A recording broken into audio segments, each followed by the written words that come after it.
Tarring നടത്തി ഏതാനും മാസങ്ങൾക്കിടയിൽ തന്നെ മൂന്നാർ സൈലന്റ് വാലി റോഡ് പൊളിഞ്ഞു. 2018 പ്രളയത്തിൽ തകർന്ന റോഡ് കാത്തിരുന്നായിരുന്നു ടാറിംഗ് നടത്തിയത്.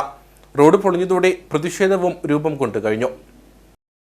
തോട്ടം തൊഴിലാളികളായ കുടുംബങ്ങളും വിനോദസഞ്ചാരികളുമൊക്കെ ഉപയോഗിക്കുന്ന റോഡാണ് മൂന്നാർ സൈലന്റ് വാലി റോഡ്. 2018 ഈ റോഡ് തകർന്നിരുന്നു. പിന്നീട് ഇങ്ങോട്ട് വർഷങ്ങളോളം പ്രദേശവാസികൾ യാത്രാക്ലേശം അനുഭവിച്ചു. കുണ്ടും കുഴിയും ചാടിയുള്ള യാത്ര മടുത്തതോടെ പ്രതിഷേധവും ഉയർന്നു. ഒടുവിൽ ഫണ്ട് വകയിരുത്തി റോഡിന്റെ ടാറിംഗ് ജോലികൾ നടത്തി.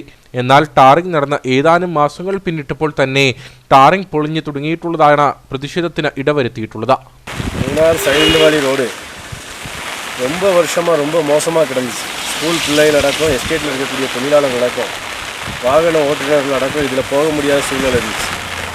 பலதரப்பட்ட போராட்டங்கள் காங்கிரஸ் கட்சி நடத்தினதின் பாகமாக இங்கே இருக்கக்கூடிய சேனல்களுடைய மீடியாக்களுடைய ஒத்தாசையோடு கூட பலதரப்பட்ட போராட்டங்கள் நடத்தியதின் பயனாக இங்கே 6 கோடி ரூபாய்க்கு மேலே செலவழித்து இந்த ரோடு இங்கே போடப்பட்டது. 16 கிலோமீட்டர். அந்த ரோடு போடும்போதே நாங்களும் பொதுமக்களும் சொன்னோம், இந்த ரோடு அசாஸ்திரமான முறையில் போடப்படுது, கணங்குறைவாக போடப்படுது. நாங்கள் அன்றைக்கே சொன்னோம். ஒரு மழை பெய்யும்போது இந்த ரோடு தகரும்னு அன்றைக்கே சொன்னோம். ஆனால் கேட்கல. இப்போ நீங்கள் பார்த்தீங்கன்னா தெரியும், 6 கோடி ரூபாய்க்கு மேலே செலவாக்கின இந்த ரோடு இன்றைக்கி ஒரு மழை பெய்யும்போது ரோடு எப்படி முதல் கிடந்துச்சோ அதே மாதிரி சூழ்நிலைக்கு 2வது மாறப்பட்டிருக்கு. அதனால் உத்தரவாதப்பட்ட ஆளுகள் இதில் நடவடிக்கை எடுத்து இது நல்ல ரீதியில் இந்த ரோடை சரி செய்வதற்கு வேண்டிய காரியங்களை செய்யணும்.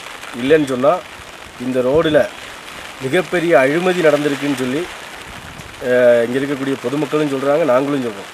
அதனால் இந்த அழிமதியை கண்டித்து காங்கிரஸ் கட்சியுடைய தலைமையில் ரோடு மறியல் உட்பட மிகப்பெரிய போராட்டங்கள் இங்கே நடைபெறும். 19 കിലോമീറ്ററോളം ദൂരമാണ് മൂന്നാർ സൈലന്റ് വാലി റോഡിനുള്ളത്. ദിവസവും നിരവധിയായ വാഹനങ്ങൾ ഈ റോഡിലൂടെ കടന്നു പോകുന്നു. റോഡ് നിർമ്മാണം പൂർത്തീകരിക്കാൻ വൈകിയത് സമാനതകളില്ലാത്ത ദുരിതം പ്രദേശവാസികൾക്ക് സമ്മാനിച്ചിരുന്നു. നിലവിലെ സ്ഥിതി തുടർന്നാൽ റോഡ് വൈകാതെ പഴയ നിലയിലാകുമെന്ന് പ്രദേശവാസികൾ പറയുന്നു. നിർമ്മാണത്തിലെ പോരായ്മയാണ് ഇപ്പോഴത്തെ പ്രശ്നത്തിന് കാരണമെന്നാണ് ആക്ഷേപം. ബന്ധപ്പെട്ട വകുപ്പുകൾ വിഷയത്തിൽ ഇടപെടുകയും പരിഹാരം കാണുകയും ചെയ്യണമെന്നാണ് ആവശ്യം. കാത്തിരുന്ന് റോഡിനായി ലഭിച്ച തുക പാഴായി പോകാൻ അനുവദിക്കില്ലെന്നാണ് പ്രദേശവാസികളുടെ നിലപാട്.